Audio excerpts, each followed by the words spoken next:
ప్రకృతిలో భాగమైనటువంటి వాళ్ళం మనందరము కూడా. నేను గొప్ప మగవాణ్ణి అని చెప్పి నువ్వు అనుకోవాల్సిన పని లేదు. ఉన్నది ఒకటే ఒకడు మగవాడు, ఆయనకు ప్రియమైనటువంటి వాళ్ళం మనందరము కూడా.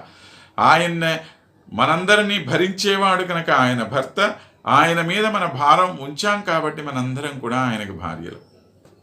భరింపబడేది భార్య, భరించేవాడు భర్త. మనల్ని భరించేది ఆయన మీద ఆధారపడి భరింపబడేవాళ్ళం మనం కాబట్టి మనందరం కూడా ఒకటే. అలాంటి స్వామిని యొక్క సౌందర్యాన్ని దర్శింపచేస్తూ లీలాననంబుజమధీరముదీక్షమాణం నర్మాణి వేణు వివరేషు నివేశయంతం డోలాయమాననయనం నయనాభిరామం దేవం కదానుదయితం యతిలోకైష్యే. లీలాననంబుజం అన్నాడు. స్వామి యొక్క ముఖారవిందం ఓ చక్కని విలాసంతో కూడినటువంటి ముఖారవిందం. అదొక ప్రత్యేకమైన ఒక స్టైల్, అంతే, ఎవరికి చేతగానటువంటి స్టైల్ అన్నమాట. అలాంటి ఒక చక్కని ముఖపద్మం కలిగినటువంటి వాడు. అధీరముదీక్షమాణం, కండ్లు ఎలా ఉంటాయి అంటే ఏందో ఒక రకమైనటువంటి అధీరత్వం దానిలో కనపడుతుందిట ఆ కళ్ళల్లో. అని చెప్పి ఇలా చూస్తాడు ఒకసారి, మళ్ళీ తక్కువని ఇటు చూసేస్తాడు. ఎక్కువసేపు చూస్తే కష్టమేమో అనిపించేటట్లుగా, భయపడుతున్నాడా అనిపించేటట్లుగా ఉంటాడు. ఆయనకేం భయం. నర్మాణి వేణు వివరేషు నివేశయంతం, ఇంకా అదిగో ఆ చక్కని పిల్లనగ్రోవి పెదాల మీద పెట్టుకొని, పిల్లనగ్రోవికి ఉండేటువంటి మాధుర్యమే చాలా గొప్పది.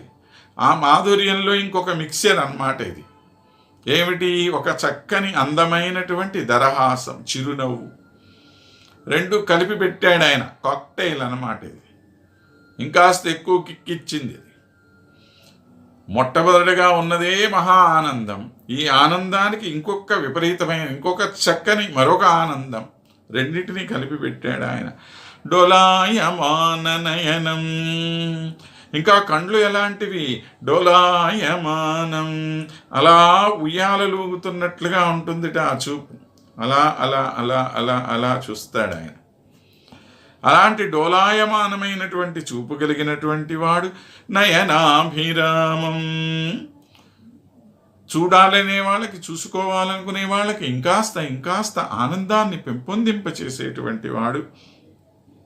దేవం కదానుదయితం, అలాంటి మాకు అతి ప్రియతముడైనటువంటి మా స్వామిని వ్యతిలోకయిష్యే, ఎప్పుడు నేను చూడగలుగుతాను? మా శ్రీకృష్ణ స్వామిని దర్శించుకునేటువంటి భాగ్యం నాకు ఎప్పుడు కలుగుతుందో కదా అని ఆతృత పడుతూ ఉన్నారు.